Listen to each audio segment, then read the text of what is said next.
Hello everyone, আমি Saikat. Welcome to our daily blog. আজকে ব্লগে তোমরা দেখবে একটি শুক্রবারে আমরা কি করলাম। আজকে খালামণিদের হজের ফ্লাইট ছিল, তাদেরকে বিদায় দেওয়ার জন্য গিয়েছিলাম তাদের কাছে। এছাড়া বাসায় এসে আমরা রান্না করেছিলাম গরুর মাংস আর খিচুড়ি। তো এই নিয়ে হচ্ছে আজকে ব্লগটি, সবাই দেখতে থাকো।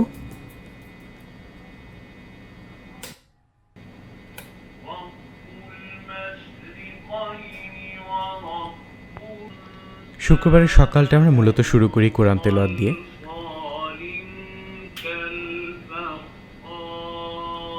সকালে ছাদে যেয়ে নিয়ে এসেছিলাম এই গোলাপগুলোকে।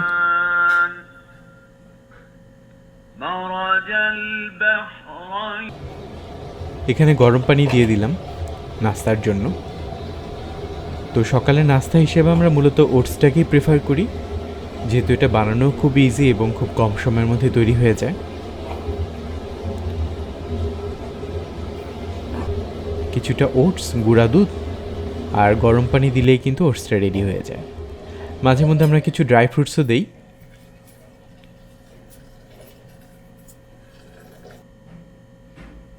এরপর সেই ওটসটাকে ওভেনে জাস্ট 1.5 মিনিটের জন্য দিলেই কিন্তু ওটসটা রেডি।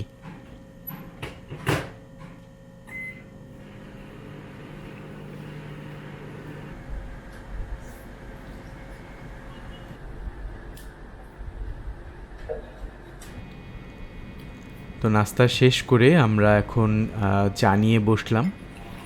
চাটা খেয়েই আমাদের হাতে আর সময় নেই, নামাজের জন্য এখনই দৌড়াতে হবে। আজান দিয়ে দিয়েছিল।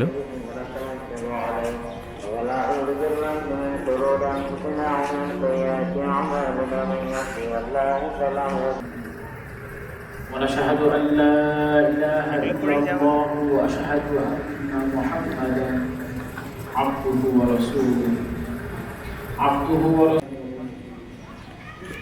নামাজ শেষ করেই আমরা চলে এসেছি আমাদের প্রতি শুক্রবারের যেটা আমাদের রুটিন কাজ সেটাতে। তো আমাদের মসজিদটা কিন্তু হচ্ছে নদীর ঠিক পাশেই, আমাদের এলাকাটাই মূলত নদীর পাশে। তো আমরা প্রতি শুক্রবারেই নামাজ শেষ করে আমরা কিন্তু চলে আসি নদীর পাশে। তো আজকেও তার ব্যতিক্রম নয়। তেমন রোদ আজকে গ্রিল হয়ে যাচ্ছে।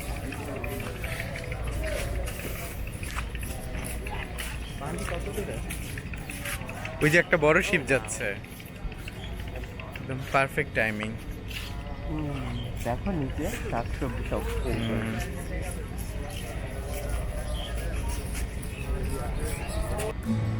নদীর পাড়ে আসলেই কিন্তু মনটা ভালো হয়ে যায়, কারণ যত গরমই থাকুক না কেন নদী থেকে কিন্তু সবসময় একটা খুব সুন্দর ঠান্ডা বাতাস আসতে থাকে। আর আমাদের এই নদীর পাড়ের ওই পাড়েই কিন্তু ঢাকা সিটি শেষ। তো আমরা কিন্তু থাকিও খুব সুন্দর একটা জায়গাতে।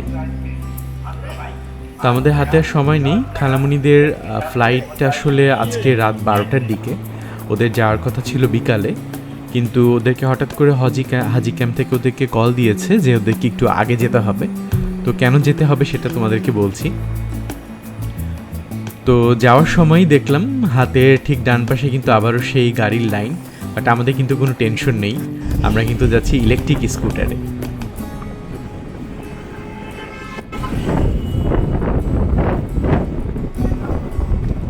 তো আমাদের ইলেকট্রিক স্কুটার নিয়ে তোমাদের যদি কোয়েশ্চেন থাকে তোমরা কিন্তু আমাকে কমেন্ট সেকশনে জানাতে পারো। আমি তাহলে কিন্তু একটা সেপারেট একটা ভিডিও বানাবো এই ইলেকট্রিক স্কুটারটা নিয়ে, এটার প্রাইস ডিটেইল এবং এটার কত মাইলেজ আছে সব কিছু ইন ডিটেইলে কিন্তু আমি একটা ভিডিও বানাবো। তো সবাই কমেন্ট সেকশনে জানিও। সো তেলের এই ক্রাইসিসে কিন্তু এখন কিন্তু ইলেকট্রিক স্কুটার খুব বেটার সলিউশন। খালামণিদের বাসায় এসে দেখলাম ওদের ব্যাগ সব গোছানো হয়ে গেছে। তো আমরা শেষ মুহূর্তে কিছু চেক করছিলাম ফাইলপত্রগুলো, এবং হাজি ক্যাম্প থেকে কিছু ট্যাগ দিয়েছিল, সেই ট্যাগগুলোকে ওদের ব্যাগে লাগালাম।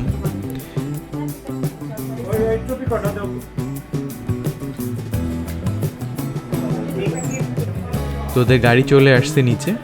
তো আমি ব্যাগগুলোকে নামাই দিয়ে আসতে গেলাম নিচে।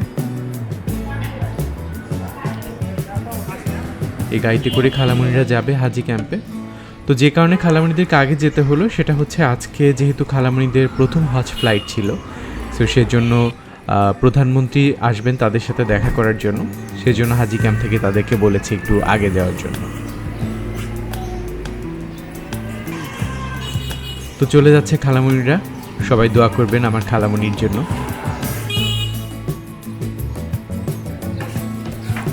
খালামণিদেরকে বিদায় দিয়ে আমরা চলে আসলাম তালতলা মার্কেটে। তো আমাদের কিছু টুকটাক বাজার ছিল।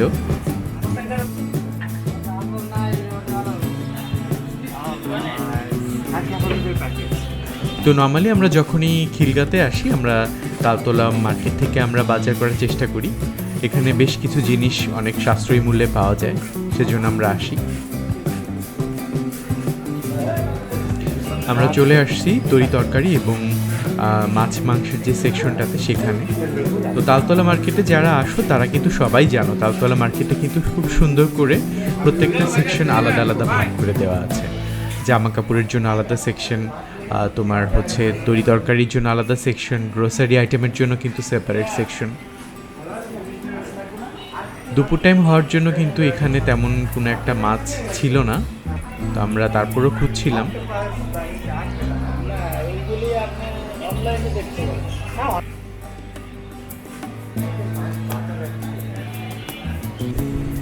শেষমেশ মাছ না পেয়ে আমরা গরুর মাংস কিনে নিয়ে গেলাম।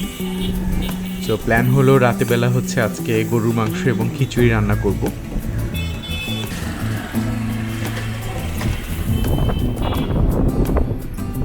আমাদের যেতে যেতে বিকাল হয়ে যায়।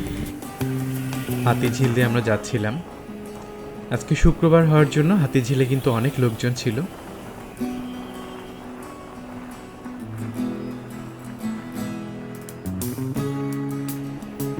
হাতিঝিলে শিপের মতো রেস্টুরেন্টটাতে কে কে এসেছো তোমরা কমেন্টসে জানিও।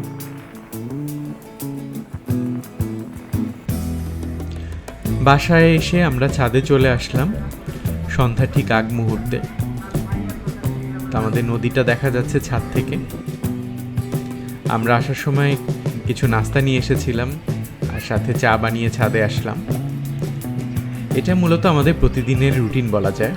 তো বিকাল হলেই কিন্তু আমরা ছাদে হচ্ছে নাস্তা এবং চা নিয়ে আসি, দিয়ে আজান দিলে আমরা নিচে চলে যাই।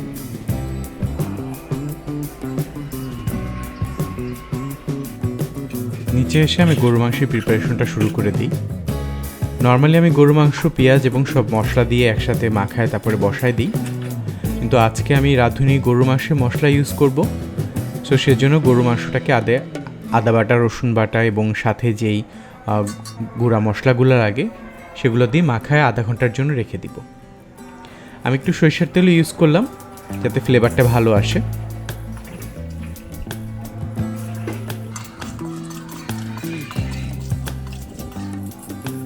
পাশে আমি পেঁয়াজগুলোকে ছুলে নিব।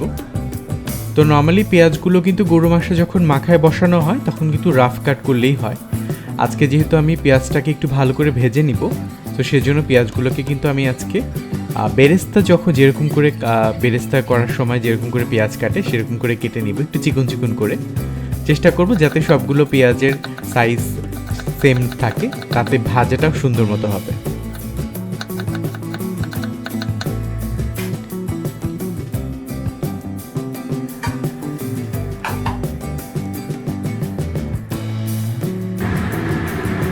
এখানে পাত্রে একটু তেল দিয়ে নিব। যেহেতু আমি সরিষার তেল দিয়েছি সেজন্য খুব বেশি একটা তেল দিব না। তেলটা গরম হয়ে গেলে জিরা এবং হচ্ছে আস্ত গরম মশলাগুলো তেলে দিয়ে দিব। এরপর কেটে রাখা পেঁয়াজটা আমি তেলে দিয়ে দিব।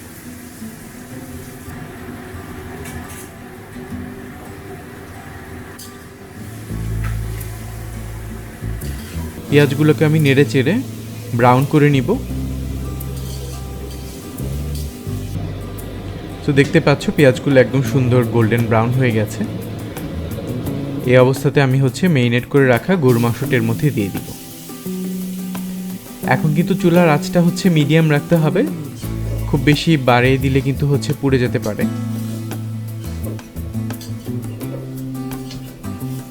তো যে পাত্রটাতে মেরিনেট করা ছিল সেই পাত্রটা ধুয়ে কিছুটা পানি এখানে দিয়ে দিব যাতে নিচে লেগে না যায়। এবার মাংসটাকে খুব সুন্দর করে নেড়ে চেড়ে কষাতে হবে।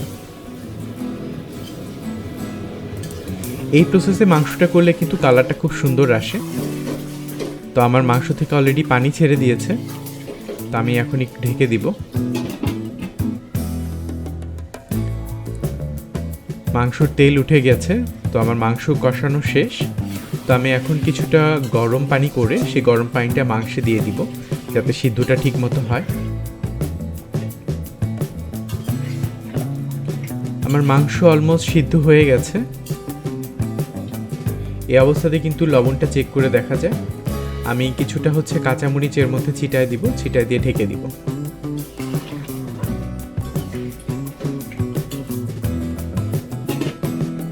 আমার মাংস রান্না শেষ। কালারটা কেমন হলো সবাই জানিও কমেন্টসে। তো এখন আমরা ডিনার করতে বসবো। তো এই ছিল আজকে আমাদের ব্লগ। আমাদের ব্লগটা কেমন লাগলো সবাই কমেন্টসে জানিও। ভালো লাগলে আমাদের চ্যানেলটি সাবস্ক্রাইব করো এবং লাইক দিয়ে পাশে থেকো। সবাইকে অসংখ্য ধন্যবাদ।